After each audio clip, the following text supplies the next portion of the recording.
Hello, everyone. Welcome to this episode.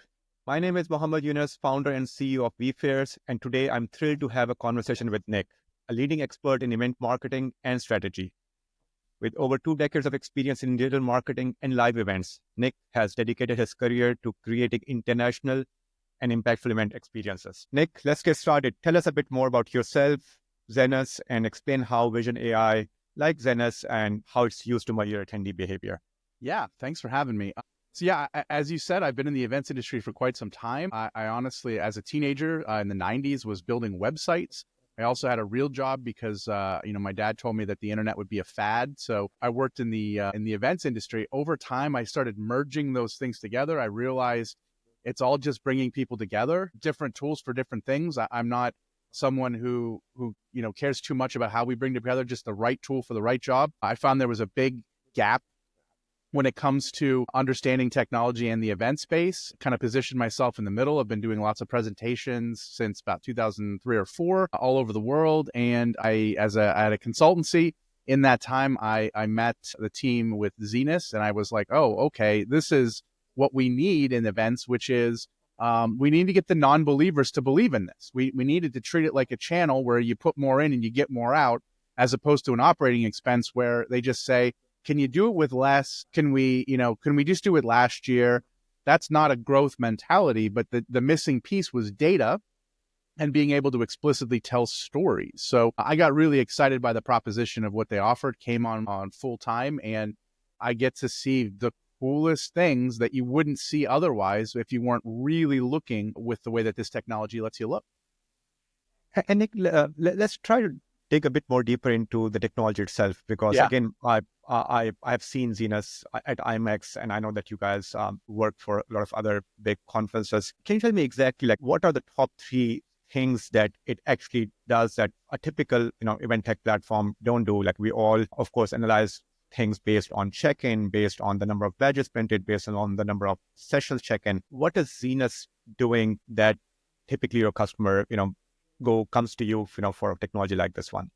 Yeah, I mean, the nice thing about it is it's really modular. So it's not a one size fits all. There are little sensors hooked up to a box that is running AI. The biggest thing is I'll describe what it is, and then people walk away with saying, so it's facial recognition. And actually it isn't. And it's a line we try to like really underline, is the fact that facial recognition is a technology that a lot of people are aware of, where it is, guess what, recognizing faces.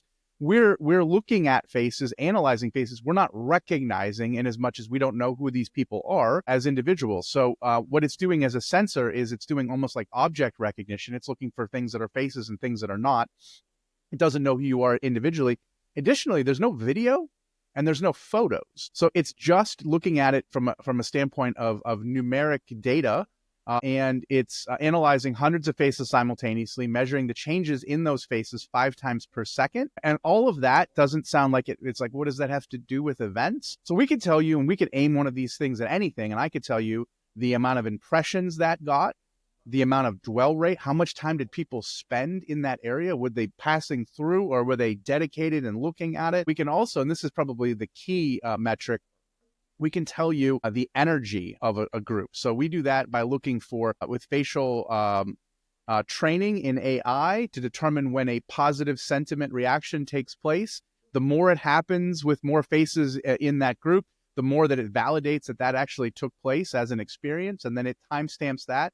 So we can tell you, you have a sign somewhere and someone paid for that logo to be there. Right now, what do you say for ROI? Well, it was there. We sold this many tickets. We can say that sign, that booth, that activation, well, this many people were there, this many people were engaged with it, this many people had a positive experience. We have some demographic information we can tell as well without getting into individualized data. So we can tell you if the person or the groups, an average of how many of them were above 40, under 40, biological male, biological female. Really what we're aiming towards is the digital world gets so many awesome metrics that the in-person has never had the opportunity to have. And this is sort of equalizing that on footage. So especially with organizations that are wise enough to have a hybrid strategy, now they can start to put those together and see that they're very harmonious. They work together really well because the language is the same. Yeah. And again, let's take an example of IMAX, right? Like I think a lot of people listening to the podcast would know about IMAX. IMAX is Sure. one of the best events within our industry. What are, and again, we don't need to know their specific numbers, but I'm trying to understand is that, okay, what are three things that any customer would care the most about when looking into, again, among so many things that Xenus does capture. And after they have captured some of those things, for example, facial expressions and, how happy they were and so forth, what do they do with it? How does it help them knowing about those numbers? For example, I go to a concert and again, everyone over there is happy because it's a concert. And again, even if Xenus is there, when it tells you that, by the way, people were there, were happy, what do you do about it? So tell me a bit more on those maybe three most important metrics that your customers say that, by the way, knowing this was helpful in this way because I was able to, change this or improve on that. So if you can just guide us a bit more on that. Yeah, I mean, you went right to it, which is great. I think a lot of people, they think, oh, geez, I need to collect more data. I should do some things and get some data. That's not the mentality. The mentality is, what are you going to do with it? Okay, once you know something, what next? So if you don't know the action, it's sort of not that valuable. I will say this, comparisons are something that we're really great at. So we have all this data that we collect from all deployments across the event spectrum. So we have benchmarks. So was this good objectively? Pass, fail, sort of a binary way. Not the best way to use it, but it's an intro way. Was this a good session? Was this a good activation? We can tell you that. Better when you have multiple deployments. Were we better than last year in this metric? Are we improving? Did we change our designs in a way that kept people in there longer? I have an example of an activation coming up next month, another industry show. And in that, we're at IMAX and they're looking at determining if the activation they have is too long. Now, how do you know if it's too long? So we have these things where you combine the metrics and it starts to tell a story. You have high dwell rates, high sentiment, great experience. That's what you want. High dwell rates, low sentiment, you're in a line and you don't like that line. So knowing that, through that, there's a lot of people around, we must be doing our job, actually may or may not be true. The depth that you get from combining the metrics tells that a lot. So that's one of the things that IMAX specifically looks at. I think most people do, but they really use it. And they say, we want to know where the congestion is, where there's positive. We want to know the congestion where it's negative, because they're not just, all you can look at as a person who's in the trenches at the event is it felt busy. Busy could be bad. Busy could be good, depending on that sentiment, which is really a metric of return on experience, and we don't have a lot of those in the live events. Most of the time, the only metric that we really live and die on are ticket sales and leads generated, if there's even places where there's leads generated.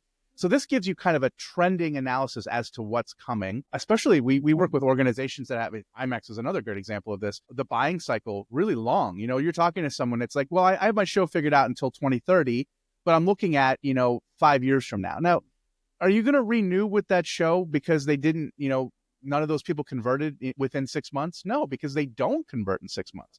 So you need leading metrics, the trending metrics, to tell you, when I'm doing these things, when my buying cycle happens, it ends up being positive. That happens all the time in digital marketing. You'll be able to see these indicators to be able to determine this is going right. We're improving on these leading metrics, which will eventually turn into MQLs and SQLs. Events don't work like that. They don't even think like that. They just think, well, we're having a good time. We sold a lot of tickets. Very soft. And being able to take these metrics, and this is what another thing that is like a top 3 use case is, we give these metrics to give to field marketers, to give it to event organizers, so they can report up with some confidence. This works, this could be improved, here's where it could improve. Under 40 people didn't seem to get this presentation. We had a good example of all they knew was the leads in this booth, quite a big booth, were really low. Didn't know why. We had sensors on the outside, sensors on the inside. The outside had the demographics being very analogous to what the demographics should be at the event. Inside the booth, however, way out of whack, like by and large, disproportionately biological female. What does that mean? You actually had, I came from web design years and years ago. You had a bounce rate of males. Like, why high bounce? Turns out all they could see with their designs, now that they knew what to look for, as opposed to just a bad booth. We needed this many people. We didn't get it. We're going to pull our money out. You don't want that stuff, right? Or we need a new design completely. Flip the coin again, do something else. That's what we do now. With those metrics, they were able to look at it and say, oh, geez, I wonder if it's the fact that the only thing they could see was people doing yoga was the male bounce rate. And they didn't think that because we all have blind eyes. They were in the Silicon Valley, so they thought everybody did yoga. So the next day, they moved the mats to the back in a different space, and they saw something that was more, broad, and they had a 300% increase in overall traffic inside the booth the next day. So things like that, to be able to illuminate what the real story is, as opposed to just all this sort of binary guesswork that we do, are the things that, and again, you're saying, what do they do with it? They go, we want to make sure that maybe we're keeping them too long, maybe not long enough. We want to make sure that we have this demo over here and a different demo over here. Which one's better? We can A/B test to determine, the experience. So there's lots of ways, but you were, hopefully people think exactly like you, and they say, so what do you do with it? And start there. Yeah. Hey, Nick, how hard it is to set up? So again, it looks like you said you have to install sensors up. So tell me a bit more on the lead time, installation time. How does that part typically work? Geez, I got one around here somewhere. So it's one of the best stories of what this is. This is definitely one of the things that got me into the company. I think our boxes are a little bit smaller now even. So what we do is we look at the floor plan and we determine, what do you want to measure? Because it's not an all or nothing proposition. You just want to measure this activation over here, or a VIP, whatever. It could be a little bit, whatever it is. It's a little box like this. This is where the computing power is happening. Then the sensors like this, you can gaff tape this to things. You can do anything. And that's the whole footprint. It has its own internet. And it goes up in real time. Once you plug those things in, it takes I don't know, the hardest part is just to get the line of sight pointed at it right. We have teams that can come out and do it for you. We can certainly train people. We have an app that allows another person to go through the whole process themselves. Lots of different ways. Plus Freeman is a company that deploys for us. So there's lots of different options, but in minutes, and it's plug and play. Plug it in, there it is. If somebody, the worst case scenario with the platform itself, it becomes unplugged. Usually someone wants to plug their phone in. That immediately sends a text to our team, or who we have specifically signed up, even if it's internal or external, and then they just know to plug it in. That's the only thing that happens. It stores it locally, it stores it online, in real time. And because it's not video and not photos, it's 1 meg of data up an hour, which is like a tenth of a photo. It's just a data stream. So it's very light in from an infrastructure standpoint, and from a standpoint of the actual process itself. Is I put one in my book bag. I go and present somewhere. I tape it to my mic stand. I point it at the crowd, and I'm good to go. I start showing them their reactions to the presentation in real time. Interesting. Nick, just purely from an accuracy perspective, see, all of these conferences attract people from all over the world. I know, clearly different faces, different ways of expressing happiness, anger, etc. Again, have people ever questioned about the accuracy of this? And then, the second question is, what's the alternate of this one? Because one way of doing that is, okay, I'm giving you real-time feedback based on the facial expression analysis, right? That's one. Or B, I know, and you tell me, I'm not so familiar with this part of the industry. The other one is, oh, by the way, there's survey just after that particular activation or wherever these things are installed, where you can literally ask them, the things that you're trying to analyze. So tell me a bit more on both of those topics, just purely on the accuracy piece. Accuracy, and then where does it come into the active data collection too? Because we're more of a passive. So on the accuracy part, there is a lot of junk science out there as far as AI's ability to discern a single face and specific emotions. The variance of how you or I might react to something. There's so many X factors. Could be language, could be emotional, could be neurodivergency, so many things, right? So our technology will not give you accurate results if you point it at one person. It just doesn't work like that. It requires the confidence of groups of people. That's why we deploy in large events, or we don't deploy we don't have an HR functionality to determine if someone's paying attention or that stuff, or are they feeling guilty, or we don't do any of that stuff. In fact, we call it attendee energy. Behind the scenes, what we're looking for is any number of positive sentiment reactions. So if you tick any one of the boxes of those things, then it senses it in other faces simultaneously. because it determines based on the proximity and the way that they're looking at the sensor that they're all experiencing the same thing. So what happens is a validation. Mhm. This happens with you. It looks for others. It happens with them. But we need at least 30. Let's say in that 30, there's 2 people who just don't understand what's going on. They're not fun people. They don't smile. It would just be, because it's median aggregated data, they would just be weeded out. And that's what we're providing. We're providing a trend analysis of what was responded in there. If you looked at one person and you laugh when people say, cruel things, well, the data goes out of the window, right? So we're looking for those groups of people in order to do that. And we're not looking for very specific types of emotional reactions. We're looking for any one of them that would be bucketed into a positive sentiment. Okay. So that's how we do that. So we don't overpromise by saying like, well, we can do it for 4 people or put it in a training seminar with 5 people, or we're looking to tell you who's lying or who's not. We don't overpromise that. Like positive sentiment, groups over 30, we're about 95% accurate. The training that's done, especially with like different ethnicities and different like backgrounds and such, is done with a group that we access, in addition to a lot of other proprietary AI training that we've done. But there's a group called vFairs that we use that is kind of like the industry standard for this kind of thing. As it comes to active data collection, that's our best friend. Like we'll have conversations with people and it's like, oh, great, I can get rid of my post-event survey data, of which 5% of people react, or respond to, and it's all 1s and 5s anyway. And we say, no, don't do that. Like we're proponents of data collection and storytelling, period. Don't cut anything out. It's not that expensive. It's not that hard to do.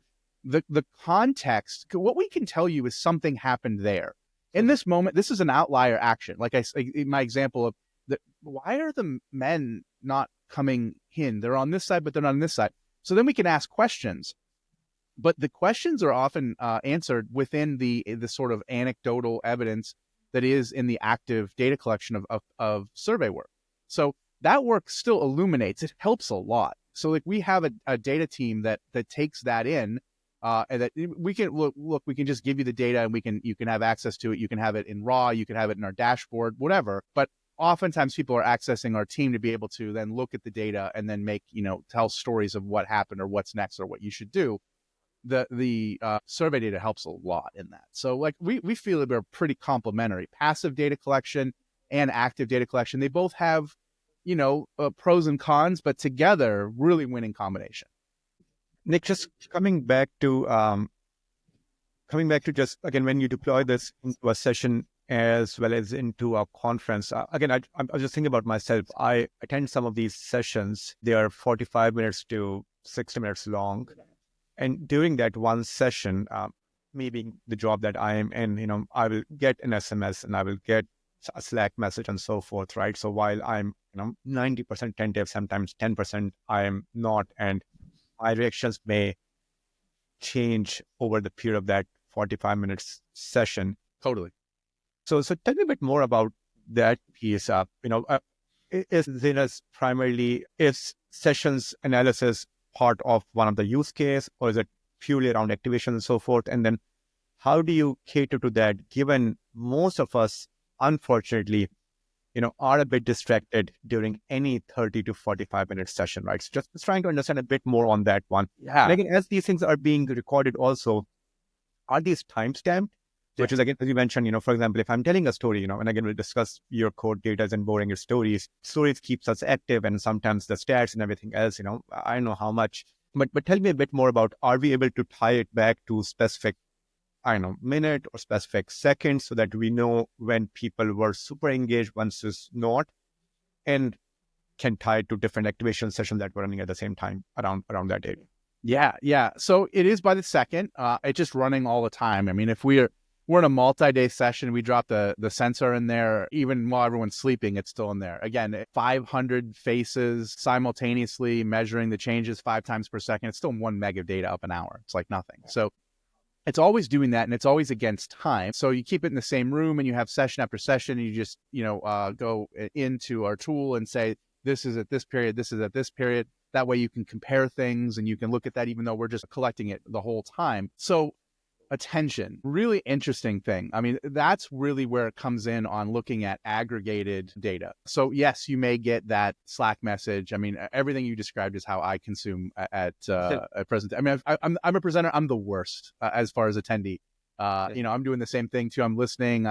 Maybe I'm used to podcasts where I can just listen to things and do something else. So what happens is that because it's an aggregate and because it's median data, the chances of that ping or whatever attention area happening for everyone at the same time is pretty minimal, right? So once you start becoming like an outlier at this second or an outlier at that second, you get to see that it doesn't matter as much. So like it really works out in the aggregate.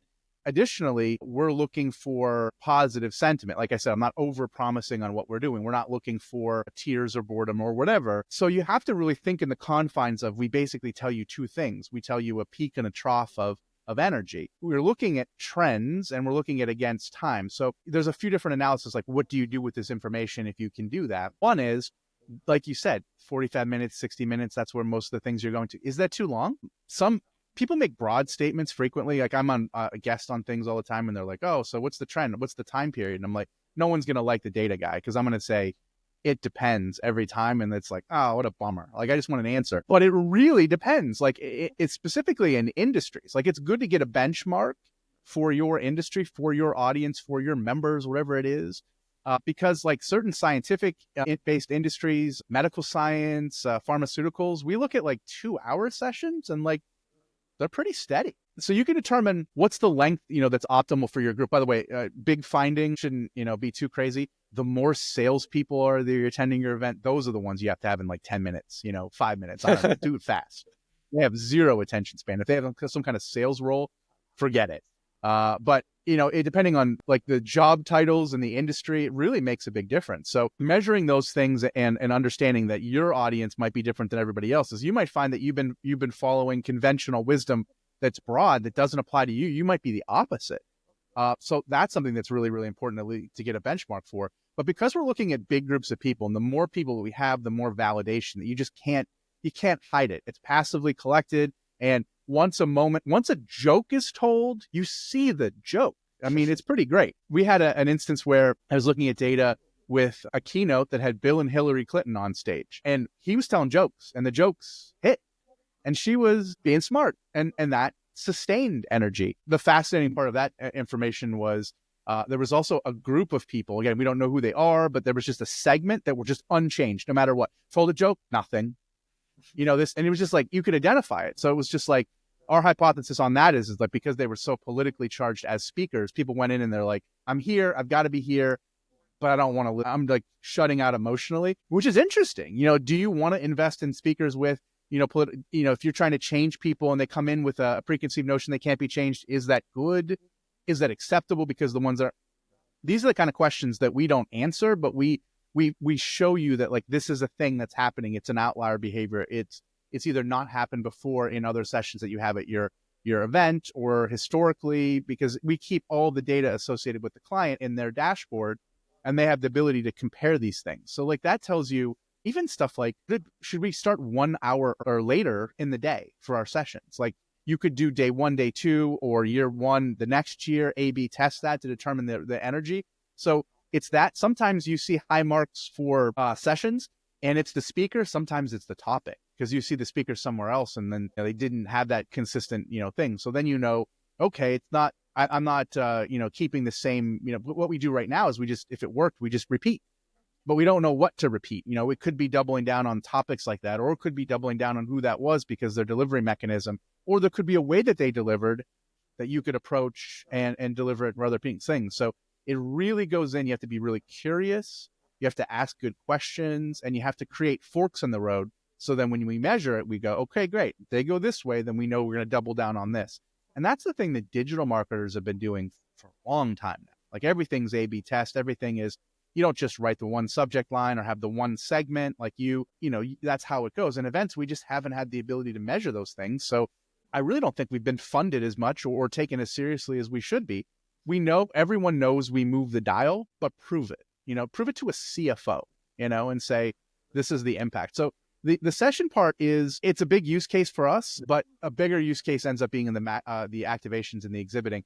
not because it's any different as far as like the output. It's just there's money tied to it. So if you can tell an exhibitor, where'd my money go? And they go explicitly right here. They go, great, here's the money for next year.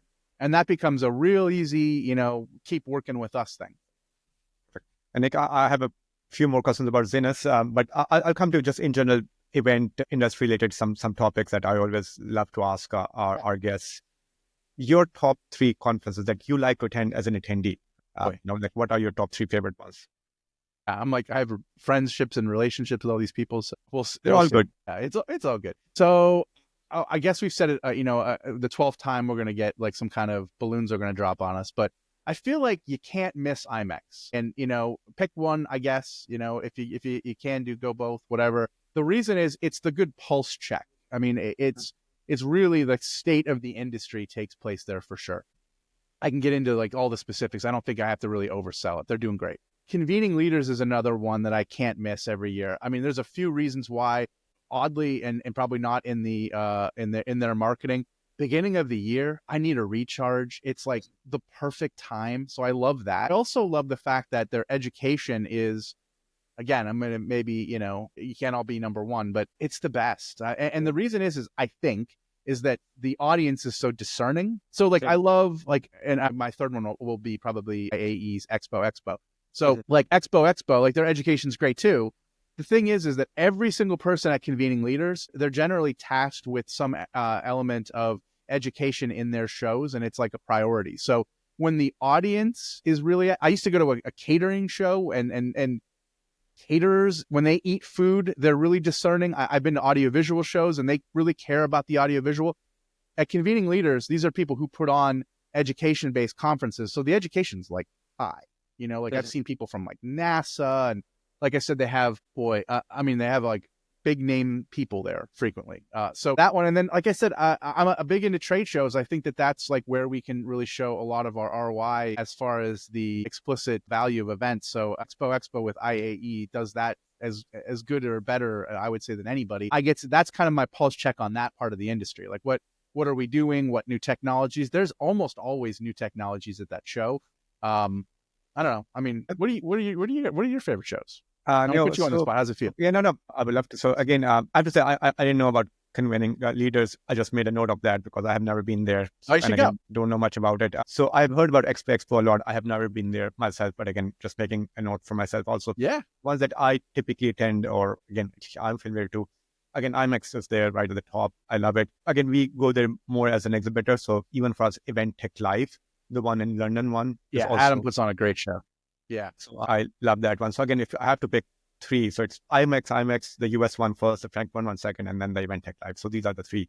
Yeah, Event Tech Live would have been my next one for sure. I'm just looking at like superlatives. Like for me, like if I'm me as a person of meeting all and talking to all my favorite people and just getting absolutely excited about where we're going with technology, ETL is tough to beat. I mean, all the best minds are there. And what happens at that show, which is like not, again, something that you see on maybe the marketing, but I always find this like probably the highest value. You see organic partnerships between technology companies happening in the aisleways, like everywhere, like restaurants everywhere. Everyone's like, how can we work together? Because we're all singing the same song. Yep. And again, I just recently attended the one in Barcelona. IBTM, yeah. So this was that's a great show too. I've been there as well. Yeah, just attended it this year, and it was pretty good show. So again, went there as an attendee, trying to see like what's in there, and again, pretty impressive show. I have to say. It's a really, and I mean, plus you can't beat Barcelona. It's a beautiful city. Exactly. So that's the first one. The second one is just your take on swags. Again, are they good? Are they not? And again, how do you, if they are good, like what is the swag that actually acts as the purpose that people take swags with, which is again, people remember the brand, people just relate to it or somehow or the other. What are some of the favorite swags that you have collected that you feel that, what was worth the money that exhibitors spend on swags? I feel like I usually don't have to go too far to find something that's like a swag item. Like same here. I have all of my swags and badges and everything else just literally on my table. I'm not gonna show you the who did it, but air tags and tiles. Can't beat those. There's a logo on the other side. So I think meeting in person, the reason that we still do it and the reason that we get in planes and the reason that we find babysitters and maybe have, emails that pile up and just pain associated with it that's real, is because when we come together, we accelerate trust. And I think that like some memory marker or something that is tangible to remind about the trust that was gained. I mean, that's me philosophically. I'm not trying to sell at trade shows. I'm trying to earn your trust and I'm trying to show you value, in everything that I do. So I think if you're really strategic, I think the bar is really low to be different, so I think different's pretty easy, but the real challenge is finding something that connects with them as an individual, and it connects with them in a way that it makes it not just, I remember them because the logo was so big, but I remember them because it was thoughtful. Geez, I have some coming up at specifically at Convening Leaders because we're measuring all the activations that take place there. There's some ones that are like all this custom stuff that I think is really great. There's one that I know Detroit is doing that is a custom like scent. And it's an experience where they brought this company in, and it's something that we would never be able to do, but like they ask you questions and they're working with you almost in a consultative nature in order to create like a kind of scent thing that you can use for whatever. And there's different ones. Yeah. And I'm like, I don't even know what that would look like, like, yeah. I mean, I had some ones that, look, the t-shirt ones usually get a big line, and in IMEX, there was people doing hats that I saw had a huge line. Custom, if you want to give people something with like a low carbon footprint, which usually is the negative criticism to swag, I saw a really great activation that had people, an artist doing a portrait of the person in their coffee, and they already had all of these kind of like things holding the phone, so you put your phone there. What an Instagram experience, right? And be able to facilitate that. You're going to show people for the rest of your life that, right? So I asked the same question to Adam, and he mentioned like for his show, like he has seen that swags that are for your kids, yes, are very popular because we're all traveling. We know that we have to go back home, and if there's something for kids that always saves you, so there's a book on that really gets if someone is really interested in swag and trying to crack the code on it. There's a book by a guy named John Rulin called Giftology, and it is corporate gifting strategy. And a lot of the strategy revolves around don't get something for someone, get something for their family. And he used to give like Cutco knives where they would put like the name of the person's like wife in there or husband or whatever. Super interesting, but like, a little bit of research and I've having some kind of experience that is like quote unquote Instagrammable is something that, immediately generally has a pretty low footprint. And if you're, there to have experiences to change people anyway, a pen isn't an experience. Yep. I'll tell you also just one other thing I noticed at IBTM. So there was Visit Japan booth, and they were giving Japanese hand fan. And then there were ones that were just literally there. You can pick it up. And again, it's Japanese fan. It's still okay and fun. But then there was a line where they were writing your name in Japanese on the same fan. Ooh. And there was a line for like 45 minutes just because people wanted to see how their name, looks like in Japanese language on the pen. But then I was like, that's thoughtful and that's nice and interesting. And people are willing to wait for 30 to 45 minutes. That's one of the things that we measure, honestly, is that line good or bad? Yeah. And like that Visit Detroit thing, they were like very transparent. They're like, we're going to try this scent thing out. Like we've gone through it. Like the output is awesome. It's really cool. It's not fast. So we have to be able to measure what the threshold is. So like we can give them like the output on that. So like we look at those kinds of experiences and like, I agree that there's like a line. And if you can keep them entertained and there's different facets of what the experience is or whatever else, then you get the best case, but you're up against the worst case, which is wasting people's time. True. Yeah. Again, and expensive, when you're attending a conference, Really like those half an hour, 1 hour cost you a lot of money. Yeah. Iterative approach for that is definitely great. And being able to like evaluate it. Like I used to do consultative work where I would do experience audits where you'd go at events and look at different activations and whatever and experience it as sort of a secret shopper. And then be able to tell like, that's not a bad audit system because we're not going to be, we're going to slant it in our favor. So it needs to be something that's third party and you need to have a culture that's, able to take it. To take the potential criticism because the criticism is for iterative improvement, not pass fail. No one fails. I mean, the hardest part in events is, I think, the reason that I've made a career is that in the events, it's pass fail frequently is the mentality. In tech, it's all good. Like you pivot, you go in the direction, like it's just data. So you just keep improving. A little bit from both sides, understanding both sides' place in that would do a lot of good. Yeah. Like my last question, I know that we are up against time, and I know the default answer would be depends, but I will still try to challenge Give you a you. good one. Yeah, Trying to challenge you to pick a side, even though, yeah, I know it's really, pick a really side, hard. whatever it is. Registration forms, long ones, small ones, and there are two takes on it. If you have to capture information, capture it just all in one go because you really need that information, or B, let them register, purchase the ticket, and then try to capture additional information. You have been both an attendee and event planner, so you'll see both sides. You know the pros and cons of each. So I do. what's your take on that? So the biggest X factor in all of this that has changed my feelings about all of it is generative AI. So with generative AI, I have the ability to comb through and find, in sentiment where there wasn't sentiment expressly given. I can find things that I want very specifically when I want it. So my feelings went from a sort of love-hate relationship to post-event survey to more positive feelings about it because I can sift through the dirt to find the gold. So I'm a data person, so I'm going to like data before, middle, and after. I do think that intent data should be here and post, experience should be here. And I also think one of the biggest survey things that is not taken advantage of is the fact that it's my belief that if your strategy for improvement of your events is based solely on your post-event survey, it's not the right data. It's actually suffering from survivor bias because those people bought a ticket. Yep. What you should do is you should also survey and segment out the people who saw your marketing material and didn't convert. That's your growth potential.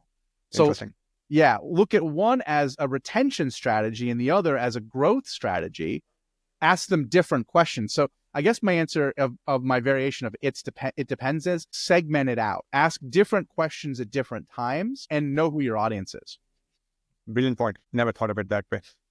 Thanks for sharing. Nick, just one last thing. People who want to reach out to you, learn a bit more about you, connect with you, as well as about Xenus, where they can find you. Yeah. My email address is nick.borelli at zenus.ai. LinkedIn, really easy to find me. I am starting to stack up my messages because it's Monday, but that's just Nick Borelli after the IN, LinkedIn, all that stuff. Easy to find. Perfect. Thank you, everyone. Thank you, Nick, for listening. Guys, those of you who want to connect with Nick is active on LinkedIn. I just, I follow him also on LinkedIn. So, you can never miss him out over there. Thank you, Nick, so much for your time today. I learned a lot about Xenus, about just in general, about event and some of the great events that you have been part of. Thank you so much for your time. Appreciate it. And, we'll all see you next week. Thanks.